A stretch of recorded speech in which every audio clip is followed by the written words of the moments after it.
नमस्कार मेरे YouTube के दोस्तों। मैं हूँ मिस्टर अनजान और मैं आपके लिए एक सच्ची भूतिया कहानी लेकर आया हूँ। यह कहानी एक उबेर ड्राइवर संजय के साथ घटी एक सच्ची घटना है। यह कहानी हम आपको संजय के पॉइंट ऑफ व्यू से सुनाएंगे। तो बिना समय गंवाए चलिए सीधे कहानी में चलते हैं। नमस्कार दोस्तों, मेरा नाम संजय है और मैं पुणे का रहने वाला हूँ, उसने धीमी कपकपाती आवाज में कहा। आज तुम्हें एक ऐसी रात की कहानी सुनाऊंगा जो 2016 की सर्दियों में मेरे साथ घटी थी। मैं उबर ड्राइवर था और रातों को अक्सर काम किया करता था। उस रात भी हर रोज की तरह मैं अपनी गाड़ी लेकर पुणे की सुनसान सड़कों पर निकला। रात के 1 बज चुके थे और मैं अपनी आखिरी सवारी के इंतजार में था। तभी अचानक मेरा फोन बजा। एक नई राइड का संदेश आया, मगर यह कॉल एक वीरान और बदनाम जगह से आई थी। एक अनजाना डर मेरे दिल में घर कर गया, लेकिन फिर सोचा आखिरी सवारी है, निपटा देता हूं। मैं सदर के इलाके में था जहां सिर्फ सन्नाटा पसरा हुआ था। गलियों में एक अजीब सी खामोशी थी, मानो वहां कोई भी जिंदा ना हो। जिस जगह से कॉल आई थी वो काला पुल के नाम से जानी जाती थी, डरावनी कहानियों में लिपटी हुई जगह। जब मैं वहां पहुंचा तो सामने एक जर्जर उजड़ा हुआ घर दिखा। घर के सामने एक औरत खड़ी थी, काले कपड़ों में लिपटी हुई, और उसका चेहरा पूरी तरह ढका हुआ था। उस जगह का माहौल इतना खौफनाक था कि मेरी रीढ़ की हड्डी में ठंडक दौड़ गई। चारों तरफ घना अंधेरा था और जैसे ही मैंने गाड़ी रोकी, एक अजीब सा भारीपन और खौफ मुझे घेरने लगा। ऐसा लग रहा था जैसे उस जगह पर समय रुक गया हो और कोई भयानक घटना होने वाली हो। उस घर के बाहर सिर्फ एक पीली रोशनी वाला बल्ब झूल रहा था, जिसकी मध्यम सी रोशनी बस कुछ कदमों तक ही पहुंच रही थी। जब मेरी नजर उस औरत पर पड़ी तो एक सर्द लहर मेरी रीढ़ से नीचे उतर गई। वह औरत वहां इस तरह खड़ी थी जैसे कोई निर्जीव पुतला हो, बिना हिले डुले, बस घूरती हुई। फिर भी मैं अपनी हिम्मत को समेटकर गाड़ी रोकी और विंडो नीचे की। मैंने पूछा, क्या आपने बुकिंग की थी? वह बिन बोले खामोशी से गाड़ी में आ बैठी और सिर्फ सिर हिलाकर जवाब दिया। मैंने मंजिल का पता पूछा तो उसने अपनी चुप्पी तोड़ी बिना ही एक पर्ची मेरी ओर बढ़ा दी। उस पर्ची पर एक पता लिखा हुआ था, जिसे पढ़ते ही मेरे दिल में एक अनजाना डर दस्तक देने लगा। हवा में एक अजीब सी सर्दी और सन्नाटा घुला हुआ था। वह औरत अब ड्राइवर की सीट के ठीक पीछे बैठी थी और उसकी मौजूदगी से गाड़ी के अंदर अचानक एक ठंडक बढ़ गई। 15 मिनट बीत चुके थे और वह औरत अब भी खामोश थी। मैंने रियर व्यू मिरर में उसकी झलक पाने की कोशिश की, मगर उसने अपने चादर को इस तरह से लपेट रखा था कि उसका चेहरा साफ नजर नहीं आ रहा था। रास्ते में मैंने उससे कुछ सवाल पूछने की कोशिश की, मगर उसकी खामोशी अटूट रही। उसकी ये खामोशी और अचानक गाड़ी के अंदर फैली इस ठंड ने मेरे दिल में शक और डर को और गहरा कर दिया। मैंने गाड़ी के शीशे देखे तो वे धुंध से भर गए थे। मैंने हीटर बढ़ा दिया, लेकिन ठंड ने जैसे और भी जोर पकड़ लिया। दिल की धड़कन तेज हो रही थी, लेकिन मैंने हिम्मत जुटाकर उस औरत से पूछा, क्या आपको ठंड लग रही है? उसकी तरफ से कोई जवाब नहीं आया। वह जैसे किसी दूसरी दुनिया में गुम थी। उसकी खामोशी ने माहौल को और भी भयानक बना दिया। तभी बिना किसी चेतावनी के गाड़ी एक जोरदार झटके से बीच सड़क पर थम गई। मैंने गाड़ी को दोबारा स्टार्ट करने की कोशिश की, मगर वह हिलने का नाम नहीं ले रही थी। 3-4 बार कोशिश करने के बाद भी कोई फर्क नहीं पड़ा। अब कुछ गड़बड़ जरूर थी। मैंने सोचा, बाहर जाकर देखता हूं कि क्या दिक्कत हो सकती है। अंदर बैठी वह औरत अब भी बिल्कुल शांत थी, जैसे उसे पहले से पता हो कि ऐसा कुछ होने वाला है। उसकी तरफ से कोई सवाल या बेचैनी नहीं दिखी। मेरी चिंता बढ़ने लगी, मगर मैंने खुद को संभाला और गाड़ी से बाहर निकला। बाहर एक अजीब सी धुन हवा में घुली हुई थी और चारों तरफ धुआं सा फैला हुआ था। वहां कोई आबादी नहीं थी, बस एक सुनसान सड़क और दोनों ओर घने काले पेड़। मैंने गाड़ी का बोनट खोला और चेक करने लगा, लेकिन कुछ भी ऐसा नजर नहीं आया जिससे गाड़ी रुक जाए। तभी अचानक मैंने अपने कंधे पर एक भारी हाथ महसूस किया। वह इतना भारी था कि मुझे लगा जैसे मेरा कंधा अब झुक जाएगा। डर के मारे मैंने तुरंत पीछे मुड़कर देखा और वह औरत मेरे ठीक पीछे खड़ी थी। उसका चेहरा अब भी ढका हुआ था, सिर्फ उसकी भेदती हुई आंखें ही दिखाई दे रही थीं। मेरा दिल जोर जोर से धड़कने लगा। मैंने ऊपर नजर उठाकर देखा तो गाड़ी के सारे दरवाजे बंद थे, सिवाय मेरे दरवाजे के। मेरा दिमाग सुन्न हो गया। अगर वह गाड़ी से बाहर आई थी तो दरवाजा खुलने और बंद होने की आवाज क्यों नहीं आई? तभी वह धीमी मगर गंभीर आवाज में बोली, गाड़ी स्टार्ट करो, ये चल जाएगी। उसकी इस अजीबोगरीब हिदायत ने मेरे अंदर एक अजीब सा डर पैदा कर दिया, लेकिन मैंने खुद को संभाला और कहा, आप गाड़ी में बैठ जाइए, मैं आता हूं। वह बिना कोई आवाज किए गाड़ी में वापस जाकर बैठ गई। उसके कदमों की भी कोई आहट नहीं थी, जैसे वह हवा में तैर रही हो। मेरे दिल में शक की लहरें उठ रही थीं, मगर मैं अभी तक समझ नहीं पा रहा था कि यह सब कुछ इंसानी हदों से बाहर है। मैंने जल्दी से बोनट बंद किया और गाड़ी में जाकर बैठ गया। जैसे ही मैंने इंजन स्टार्ट किया, गाड़ी बिना किसी समस्या के चलने लगी। मैं चौंक उठा और भगवान का शुक्र अदा किया, लेकिन अंदर ही अंदर मेरी जान अब भी अजीब से खौफ में घिरी हुई थी। गाड़ी चलाते हुए मुझे महसूस हुआ कि जैसे जैसे हम आगे बढ़ रहे थे, रास्ता बदलता जा रहा था। मैंने मैप चेक करने की कोशिश की, लेकिन फोन पर सिग्नल गायब थे। हर तरफ का दृश्य अब कुछ अलग और अनजाना लगने लगा था, जैसे हम किसी भयंकर रहस्यमयी जगह में दाखिल हो चुके हों। पेड़ों की छायाएं लंबी और डरावनी दिख रही थीं, और हवा में एक अजीब सी खामोशी छाई हुई थी, मानो किसी अनदेखी ताकत ने इसे बांध रखा हो। अचानक गाड़ी के शीशे पर एक धुंधली आकृति उभरने लगी। मेरी सांसें थम गईं जब वह आकृति धीरे धीरे साफ होने लगी और उसमें एक चेहरा नजर आने लगा। मेरा दिल जोर जोर से धड़कने लगा।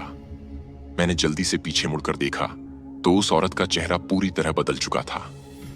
उसकी आंखें अब सुर्ख हो चुकी थीं और उसका चेहरा इतना भयानक हो गया था कि मेरी रूह तक कांप उठी।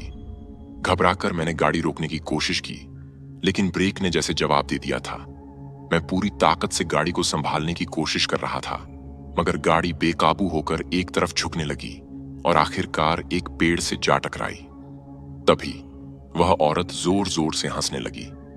उसकी हंसी इतनी भारी और खौफनाक थी कि मेरा खून जम गया। मैंने तेजी से गाड़ी का दरवाजा खोलने की कोशिश की, लेकिन वह अटक चुका था, मानो किसी अदृश्य ताकत ने उसे जकड़ लिया हो। डर ने मुझे पूरी तरह अपनी गिरफ्त में ले लिया। फिर वह भारी गूंजती हुई आवाज में बोली, क्या हुआ संजय, डर लग रहा है? तुम्हें अंधेरे से बहुत डर लगता है ना? मैं सन्न रह गया कि उसे मेरा नाम और मेरे डर के बारे में कैसे पता है। गाड़ी के अंदर अब मेरी सांस घुटने लगी थी और मेरा सिर स्टीयरिंग से टकरा जाने के कारण जोर से धड़क रहा था। दर्द से मेरा सिर फट रहा था, लेकिन मैंने खुद को संभाला। दिल ही दिल में भगवान को याद किया और हनुमान चालीसा पढ़ने लगा, जैसे यह मेरी आखिरी उम्मीद हो। अचानक वह औरत बैक सीट से खिसक कर मेरे पास वाली सीट पर आ बैठी। उसकी हरकत ने मेरे रोंगटे खड़े कर दिए। मेरे शरीर से जैसे जान निकलने लगी। दिल एकाएक डर के मारे जोर जोर से धड़कने लगा। मैंने दिल ही दिल में अल्लाह से मदद की गुहार लगाई, भगवान मुझे बचा ले। मैंने एक झटके में गाड़ी का दरवाजा खोलने की कोशिश की और जैसे ही दरवाजा खुला, मैं बाहर कूद पड़ा। बाहर की दुनिया बेहद अजीब थी, जैसे किसी अंधेरी फिल्म के सेट पर आ गया हूं। चारों ओर सिर्फ ऊंचे ऊंचे पेड़ और झाड़ियां ही दिखाई दे रही थीं, जबकि कुछ देर पहले तक मैं एक सीधी सड़क पर गाड़ी चला रहा था। यह जगह अजीब सी थी। समझ नहीं आ रहा था कि मैं यहां कैसे आ गया। मेरी टांग में दर्द की एक तेज लहर उठी, जिससे मैं तेज दौड़ भी नहीं पा रहा था। मेरे पीछे गुर्राहट और आहट की आवाजें गूंज रही थीं, जैसे कोई अदृश्य शिकार मेरी जान लेने के लिए पीछा कर रहा हो। अचानक मुझे दूर एक हल्की सी रोशनी दिखाई दी। मैंने सोचा शायद कोई घर होगा और जान बचाने के लिए मैं उसी ओर भागने लगा, लेकिन तभी मेरी कमर पर जैसे किसी ने नुकीले नाखूनों से वार किया हो। चारों ओर पेड़ अब किसी छाया जैसे लग रहे थे और उन पेड़ों के पीछे से हजारों आंखें मुझे घूरती महसूस हो रही थीं। जितना मैं रोशनी की तरफ बढ़ता, वो उतनी ही दूर होती जाती। कुत्तों के भौंकने और बिल्लियों के रोने की आवाजें अब साफ सुनाई देने लगीं, पर कदमों की आहट अचानक खामोश हो गई थी। तभी मुझे अपने दोस्त की आवाज सुनाई दी, संजय कहां जा रहा है? मैं थम गया। चारों तरफ नजर दौड़ाई, पर घना अंधेरा पसरा हुआ था। फिर वही आवाज, संजय। इस बार यह और भी डरावनी लग रही थी। मैं समझ नहीं पा रहा था कि यह आवाज कहां से आ रही है। तीसरी बार जब आवाज गूंजी, संजय जल्दी इधर आ, तो मैंने देखा कि वह आवाज उसी दिशा से आ रही थी जहां से रोशनी आ रही थी। अब मैं इतना डरा हुआ था कि सोचने की शक्ति खत्म हो चुकी थी और मैंने उस आवाज का पीछा करना शुरू कर दिया। वो आवाज मेरे दोस्त जैसी लग रही थी, पर मैंने एक पल के लिए भी यह नहीं सोचा कि इस घने जंगल में आधी रात के वक्त मेरा दोस्त यहां कैसे हो सकता है। भय और उलझन के बीच मैं बेतहाशा उसकी आवाज की दिशा में बढ़ता गया। चारों ओर जानवरों की खौफनाक चीखें और घनी झाड़ियों की सरसराहट मेरे दिल की धड़कनों को और तेज कर रही थीं। जब मैं उस रहस्यमयी रोशनी के करीब पहुंचा तो देखा कि वो एक टूटी फूटी झोपड़ी जैसी संरचना थी, जिसके बाहर का बल्ब बेतरतीब ढंग से जल बुझ रहा था। मैंने अपने कदम रोके बिना झोपड़ी के पास जाना शुरू कर दिया, पर जैसे ही मैंने एक कदम आगे बढ़ाया, हवा में एक अजीब सी धुन गूंज उठी, जो मेरे दिल में छिपे डर को और गहरा कर गई। हर चीज धुंधली और रहस्यमयी लग रही थी, फिर भी मैं अपनी सारी हिम्मत जुटाकर आगे बढ़ता गया। झोपड़ी के दरवाजे तक पहुंचते ही मैंने पाया कि वह बंद था। तभी अचानक किसी ने मेरे कंधे पर हल्के से हाथ रखा। मेरा दिल जोर से धड़क उठा और मैं पूरी तरह घबराकर पीछे मुड़ा, पर वहां कोई नहीं था। जब मैंने फिर से दरवाजे की ओर देखा तो वो धीरे धीरे खुद ब खुद खुलने लगा। डरते डरते मैंने अंदर कदम रखा। भीतर की दुनिया बेहद अंधेरी थी। बस एक 0 वॉट का बल्ब था जो हल्की पीली रोशनी बिखेर रहा था। मैं समझ नहीं पा रहा था कि ये एक घर है या महज एक खाली कमरा। कमरे में दाखिल होते ही मेरी नजर एक पुरानी झूला कुर्सी पर पड़ी जो खिड़की के पास रखी थी। मेरी आंखें उस पर टिक गईं और जैसे ही मैंने उसे ध्यान से देखा, वह अपने आप हिलने लगी। इस हिलती कुर्सी के साथ ही एक खौफनाक हंसी कमरे में गूंजने लगी। मैं अंदर से बुरी तरह हिल गया और डर के मारे दरवाजे की ओर भागा, लेकिन दरवाजा किसी अदृश्य शक्ति से बंद हो गया और उसी पल कमरे का वो 0 वॉट का बल्ब भी बुझ गया। अब मेरे पास अंधेरे के सिवाय कुछ नहीं था। मेरी रूह तक कांप गई। ऐसा लगा मानो अंधेरे से कोई अनजानी चीज मेरी तरफ बढ़ रही हो। उस खौफनाक माहौल में मेरे जिस्म के हर हिस्से में डर की लहर दौड़ गई थी। मुझे कुछ भी समझ नहीं आ रहा था। भागूं, चिल्लाऊं या कहीं छिप जाऊं। हर ओर गहराता अंधेरा मेरे डर को और भी भयानक बना रहा था। उस वक्त मेरी जान जैसे हलक में अटक गई थी। डर और खौफ ने मुझे बुरी तरह जकड़ लिया था। हिम्मत जुटाकर मैं चिल्लाया, कौन हो तुम? क्यों मेरा पीछा कर रहे हो? मुझे छोड़ दो, मैंने तुम्हारा क्या बिगाड़ा है? तभी एक गहरी भयावह हंसी की गूंज ने मेरे कानों को झकझोर दिया, मानो कोई मेरी दयनीय स्थिति का आनंद ले रहा हो। फिर एक गूंजती भारी आवाज आई, तुम मुझसे बचकर भाग नहीं सकते। मैंने हड़बड़ाकर दरवाजा खोलने की कोशिश की, लेकिन ऐसा लग रहा था जैसे कोई अदृश्य ताकत मुझे घेर रही हो, मेरे हर कदम को रोकने की कोशिश कर रही हो। इस खौफनाक एहसास ने मेरी रूह तक को जकड़ लिया था। मेरी त्वचा पर ठंडी चींटियां रेंगने का एहसास हो रहा था और रोंगटे खड़े हो चुके थे। चारों तरफ से अजीबोगरीब सरगोशियां सुनाई देने लगीं, जैसे बहुत से लोग वहां मौजूद हों, लेकिन मुझे कुछ भी दिखाई नहीं दे रहा था। अचानक दरवाजा जोर से खुला और मैं बुरी तरह से पीछे की ओर गिर पड़ा। यह वो पल था जब मैंने बेतहाशा भागना शुरू कर दिया। अंधेरे में मुझे कुछ भी समझ नहीं आ रहा था कि मैं कहां जा रहा हूं। मेरे पीछे कई कदमों की आवाजें गूंज रही थीं और एक भयानक हंसी जो लगातार मेरा पीछा कर रही थी। उस डरावनी आवाज से बचने के लिए मैंने अपने कानों पर हाथ रख लिए और बिना रुके दौड़ता रहा। 10 से 15 मिनट के बाद जब मेरी सांसें उखड़ने लगीं, तो मैंने खुद को फिर से उसी घर के सामने पाया। यह देखकर मेरी रूह कांप उठी। उसी वक्त घर के अंदर से वह भारी आवाज फिर गूंजी, तुम चाहे जितना भी कोशिश कर लो, यहां से भाग नहीं सकते।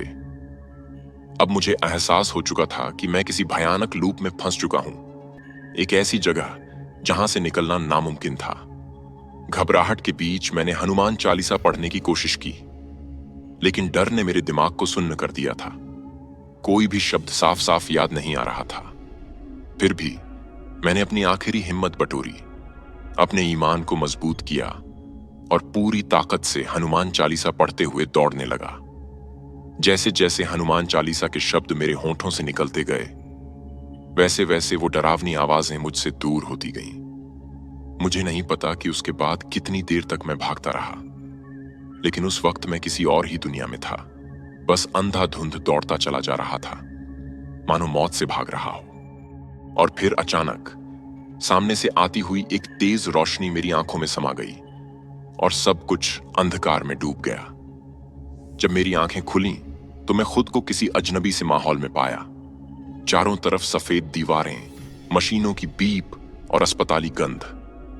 मेरे चारों ओर मेरे दोस्त विकास और परिवार के सदस्य चिंतित चेहरों के साथ खड़े थे। मैंने हड़बड़ाते हुए पूछा, मैं यहां कैसे पहुंचा? विकास ने गंभीरता से जवाब दिया, तुम घर देर रात तक नहीं लौटे थे। सब बहुत परेशान हो गए थे। तुम्हें कॉल किया लेकिन तुम्हारा फोन बंद था। तुम्हारे पापा ने मुझसे संपर्क किया, लेकिन मेरे पास भी तुम्हारी कोई खबर नहीं थी। फिर हम तुम्हारी लोकेशन ट्रेस करने लगे। मैंने हमेशा की तरह गाड़ी चलाते वक्त अपनी लाइव लोकेशन फैमिली ग्रुप में शेयर की थी। उसी से उन्होंने मुझे ढूंढा।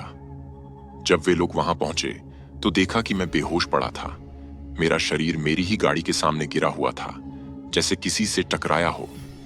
विकास की आवाज में एक अजीब सी खौफ थी जब उसने पूछा, तुम वहां से भाग क्यों रहे थे? तुम्हारी हालत इतनी खराब कैसे हुई? मैंने पिछली रात की वो बातें बताई जो मेरी यादों में एक धुंधली परत की तरह लिपटी हुई थीं।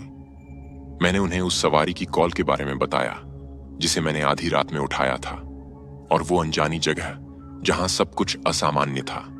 वो घने पेड़, वो सन्नाटा, वो भयावह छायाएं। लेकिन उनकी प्रतिक्रिया ने मेरे रोंगटे खड़े कर दिए।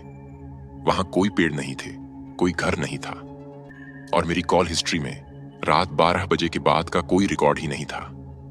मेरी रूह कांप उठी। क्या वो सब मेरी कल्पना थी या फिर कोई डरावनी हकीकत? अस्पताल से छुट्टी मिलने के बाद मैंने तय किया कि अब रात को उबेर नहीं चलाऊंगा, लेकिन मामला यहीं खत्म नहीं हुआ। कुछ हफ्तों बाद घर पर भी अजीबोगरीब घटनाएं होने लगीं। कभी ऐसा लगता कि कोई मेरे पीछे खड़ा है, कभी रात के सन्नाटे में किसी के चलने की आवाज सुनाई देती। फिर एक रात जब नींद मुझसे कोसों दूर थी, मैं अपने बिस्तर पर लेटा हुआ था। कमरे में अंधेरा घना था, और तभी एक बार फिर वही ठंडा एहसास मेरी रगों में दौड़ने लगा, जैसे कोई मेरी हर हरकत को घूर रहा हो, लेकिन वहां कोई नहीं था, या शायद था। अचानक कमरे के कोने में मुझे एक साया नजर आया, वही साया जो मैंने उस खौफनाक रात गाड़ी में देखा था। मेरा दिल जैसे सीने से बाहर निकलने को था। घबराकर मैंने अपनी आंखें जोर से बंद कर लीं और दुआएं पढ़ने लगा। कुछ देर बाद जब मैंने डरते हुए आंखें खोलीं तो साया गायब हो चुका था, लेकिन उसकी मौजूदगी का एहसास अभी भी हवा में तैर रहा था, जैसे वह कहीं छिपा हो, बस नजरों से ओझल। इस डरावनी स्थिति में मैंने तुरंत विकास को बुलाया और उसे सब कुछ बताया। विकास ने सलाह दी कि मैं किसी सिद्ध बाबा से मदद लूं। उसकी सलाह पर मैंने अमल किया और एक मशहूर सिद्ध बाबा से मिलने चला गया। सिद्ध बाबा ने मेरे हालात को सुनने के बाद बताया कि यह सब एक आत्मा की वजह से हो रहा है जो मुझसे जुड़ गया है। उन्होंने मुझे मंत्र किया हुआ पानी और कुछ तावीज दिए और हिदायत दी कि इन्हें अपने घर के चारों कोनों में रख दूं। मैंने सिद्ध बाबा की दी हुई हर बात मानी। कुछ ही दिनों में मेरे आसपास का माहौल बदलने लगा और मुझे राहत महसूस होने लगी। पर यह सब मानो किसी बुरे सपने की तरह मेरे जहन में बस चुका था। ऐसी घटनाएं कभी कभी हमारी समझ के परे होती हैं। मैं सभी भाइयों से कहना चाहूंगा जो रात में टैक्सी चलाते हैं कि हमेशा अपनी सुरक्षा का ख्याल रखें। घर से निकलते वक्त दुआएं और हनुमान चालीसा पढ़ लें और अपनी लाइव लोकेशन परिवार या किसी करीबी दोस्त के साथ जरूर शेयर करें। ये छोटी छोटी एहतियातें आपको किसी भी अनहोनी से बचा सकती हैं।